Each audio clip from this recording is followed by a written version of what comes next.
10K. 3K na tayo guys. Konti na lang. Konti. 57 na lang. Let's go. Okay. So, we're on our 4.5 kilometers. So, as planned, we will conserve energy. Every 4.5 kilometers, we will rest. And then, the next 500 meters would be walk.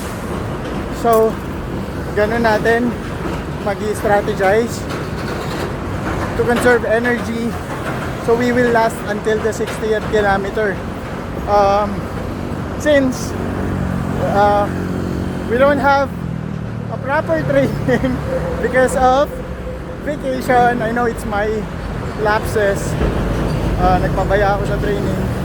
But, still, with the experience we had from our marathon trainings and also with the event itself, we will be able to at least succeed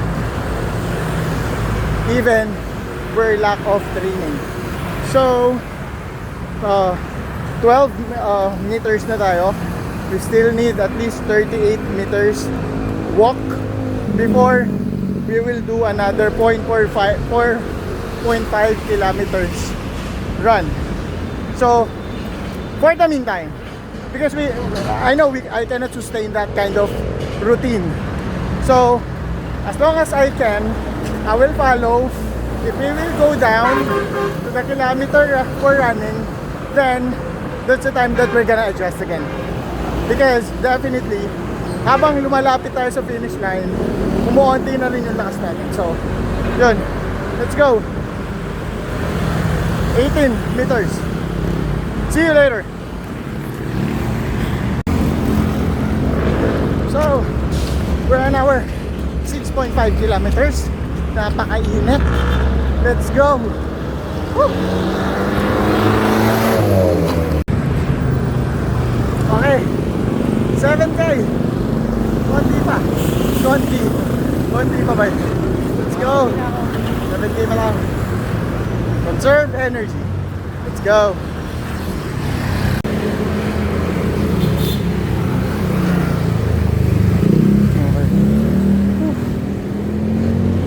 Yeah. 10K. First 10 kilometers. Nasa Apuan tayo. So at least pondo tayo ngayon. Recover tayo for 500 meters ulit. Medyo ahead tayo dun sa plano. And that's a good thing. Because we were able to sustain the energy, the rhythm. Whew. Let's go. Okay, we're on our first hydration station. So relieving. All right. First. Ay, sarap. Oh yeah. Next station, 20th kilometer ang next hydration. So every 10 kilometers. Let's go.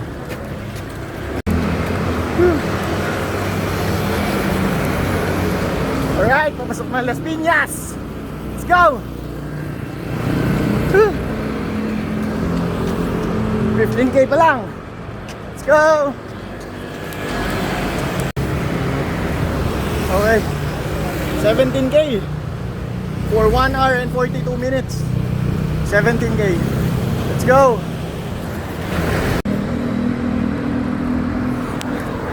At pinulikat nga yung kaliwang binti natin. Sobrang sakit, tumigas, grabe. Pulikat is real. Buti pa sila oh. May support vehicle, tayo mag-isa lang tumatakbo. Good luck. Pero kaya natin yan. Kailangan lang marunong tayo mag-prevent ng pulikat. Okay.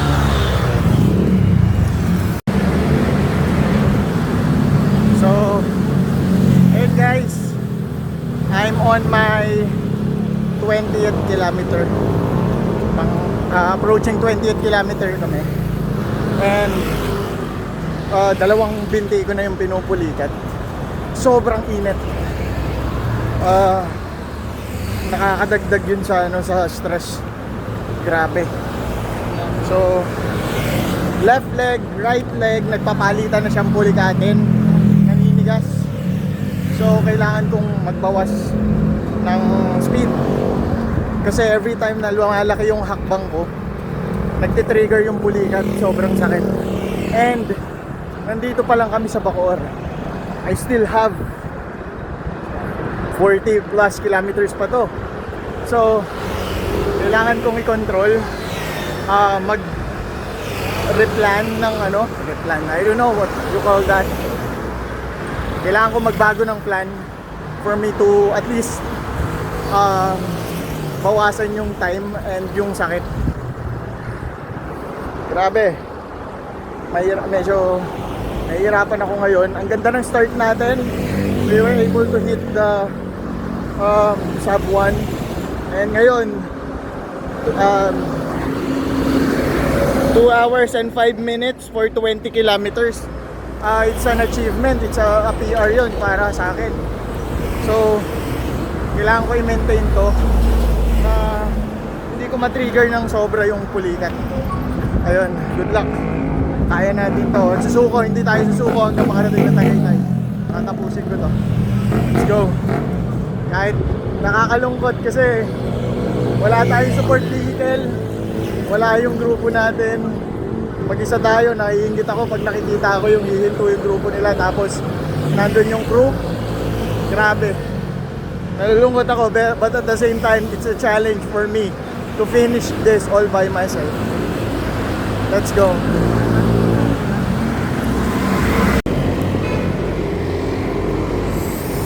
Ayan. Muna ako dito sa gilid. Ito yung problema kapag wala kang support vehicle. Kailangan mo lang ikalmahin yung sarili mo kasi nga wala kang emergency support, walang crew.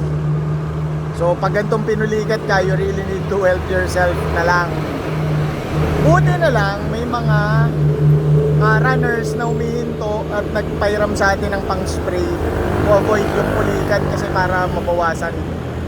So ayun, buti na lang mababait yung mga kasama natin tumatakbo. Nagpairam sila ng pang spray pambawas dun sa pulikat. So ipinapahinga ko lang muna,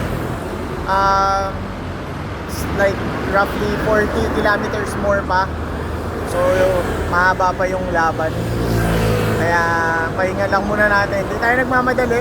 We're still within our time. Ipahinga lang natin kaysa lumala yung injury, yung pulikat. Hindi tayo makatapos lalo. Nakakalungkot. Nakakalungkot, wala yung mga kasama natin. Sayang. But anyways, kaya natin to. Lalaban tayo. Tayo suko. Let's go. Guys, it's been 3 hours and 35 minutes since we started, and as of the moment I am walking in Anabu, Imus, Cavite. Dito na tayo sa Imus. I don't believe my watch that I am on my 30th kilometer, because the 30th kilometer should be SM Pala-Pala, where the body run will start. So parang nasa halos 3/4 pa lang kami nung ng route at papunta dun sa 30 kilometers. So way far dun sa nila pinapakita ng velos ko. So I just treat this as my monitoring for heartbeat and time, how long I've been running. So ayun, the others are taking their time to rest. Ako tuloy-tuloy lang, na ako, hydrate na ako sa 7-Eleven, nakabili na ako ng Gatorade, nakapag-refill na ako. So tuloy natin to. Manageable yung mga pulikat na inabot, na wala na siya, and hopefully up to the last kilometer hindi na siya sumakit. So ayun, let's go, bakbak.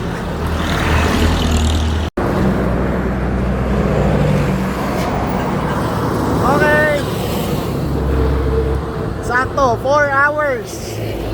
Nandito na tayo sa boundary ng Imus at Dasma. Ayan guys, oh. Welcome to Dasmariñas! Let's go! Dasmariñas na guys! Dasmariñas, sunod na ito, Silang na. After Silang, Tagaytay. So we have 2 cities away. Let's go, back!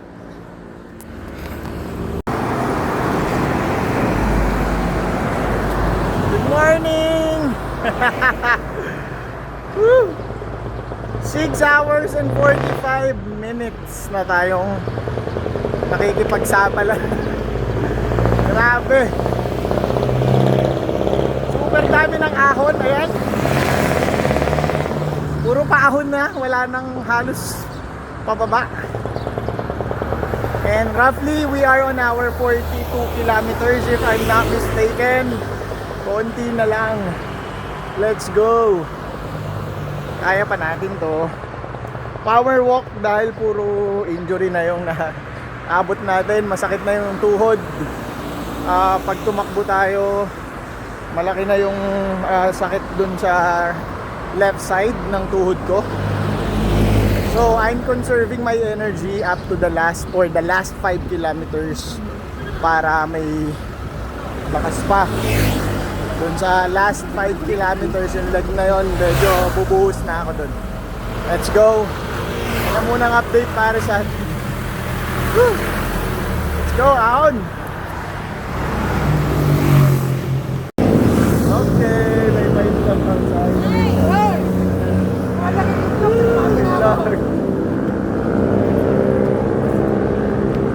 The best.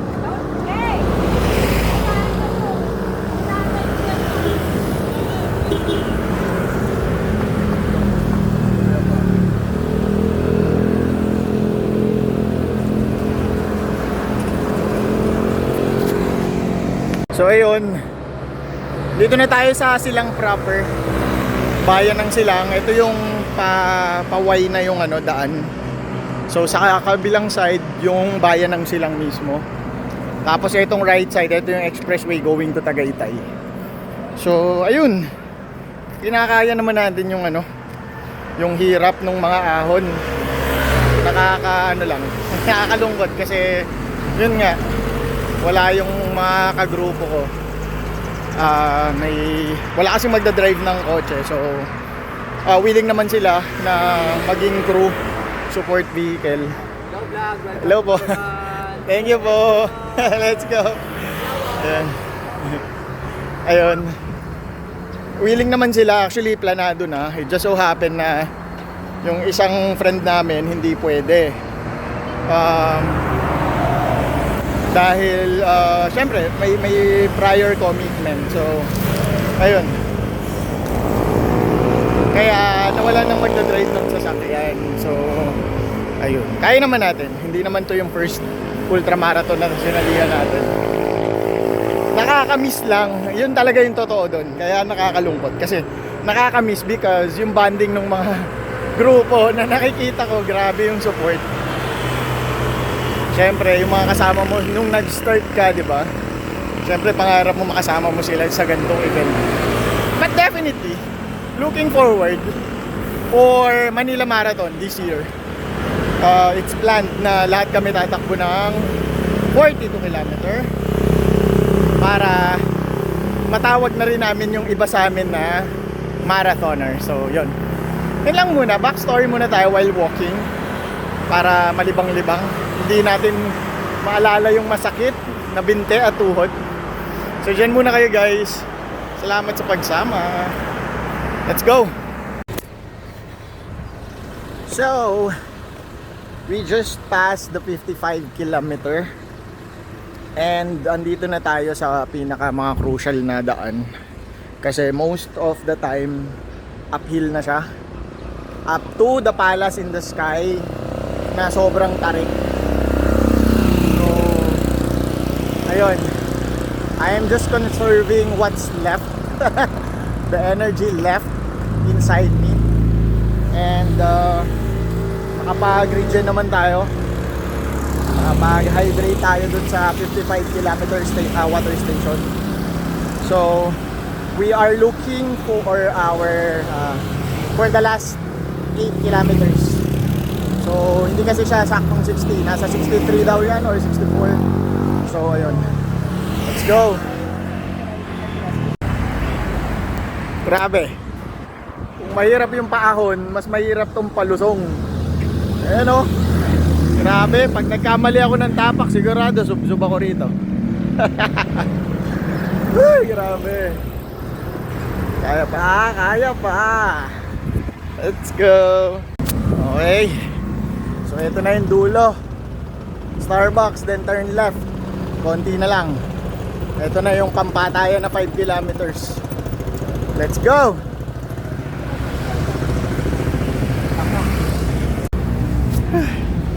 So yun, nakakatuwa yung mga pasahero ng mga motorcycles, yung mga nakakotse. They are cheering for us.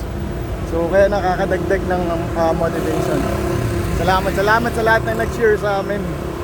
Let's go. Grabe naman sa last 1K. Napakatarik. Grabe. Ayan o. Napakataas. Last 1K, papatayin ka pa rin pala. Hindi na makaangat. Grabe. Let's go. Push. Hindi pwedeng umuwi ng wala. Laban. Nyoy, laban. Let's go. Ayun na. Hindi na lang. Nakakatuwa lang guys. So sobrang lakad ko lang yung ginawa ko. Alos kilala ako ng lahat ng participants. Pag nakikita nila ako, yung mga nakatapos na, talagang ako yung chine-cheer nila. Nakakatuwa. Lahat na siguro nakakwentuhan ko eh. Grabe, eto pa, isang ahon pa ulit. Grabe. Let's go. Thank you po. Ayan na oh. Last one pala dahil ano to, iba, hindi yun dun mismo sa taas. Last 1K. Let's go. Don't fucking quit.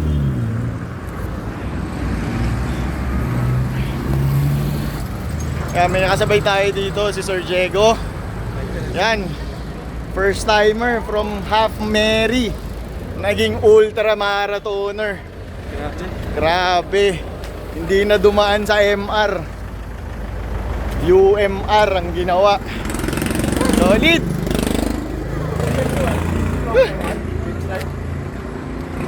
Makakabali pa. 1K daw po eh, simula dito eh. 1K na lang. Yun nga po, ingat lang. Let's go. Ito guys, oh. Pababa, patras kami lumakad. Uy, walang sakit pag patras kaysa nung pababa na ano. Patras. Masakit, pero pag patras walang sakit. Yun naman pala yung ano, technique. Dapat patras. Sige, di pa tayo.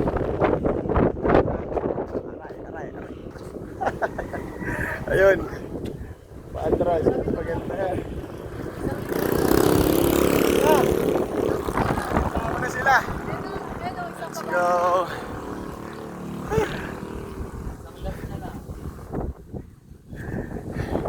Ayun o.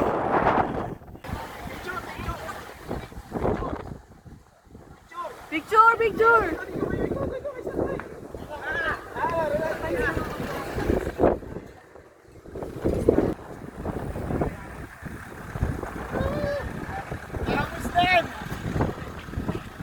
Thank you.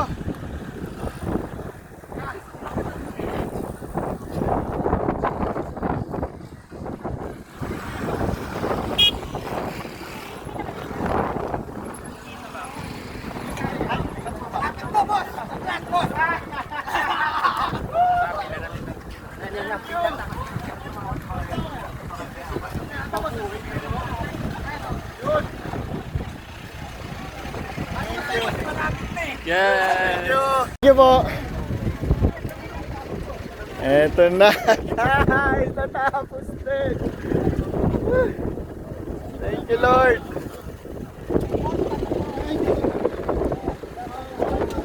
Ayun guys, we were able to finish 60 kilometer plus ultra marathon Luneta to Tagaytay.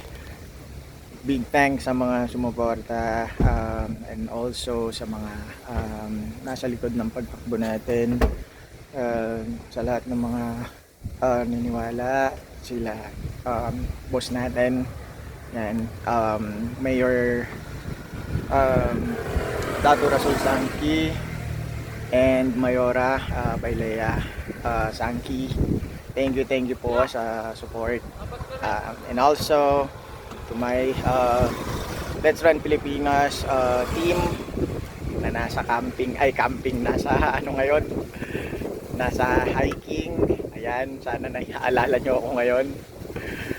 And to my family, salamat sa support, wife and sa mga anak ko. Ayan, isa rin kayo sa reason bakit ako tumatakbo, para healthy, hindi pa tayo mamatay ng maaga. And sa mga katrabaho natin, sa mga katropa natin dyan, sa mga naniniwala at yun sa mga hindi naniniwala, ayan o. Thank you guys. Again, samahan nyo ulit ako sa susunod nating takbo. Hopefully, makapag-register tayo sa Manila Marathon by June. So, ayan. Again, let's run Pilipinas. Thank you.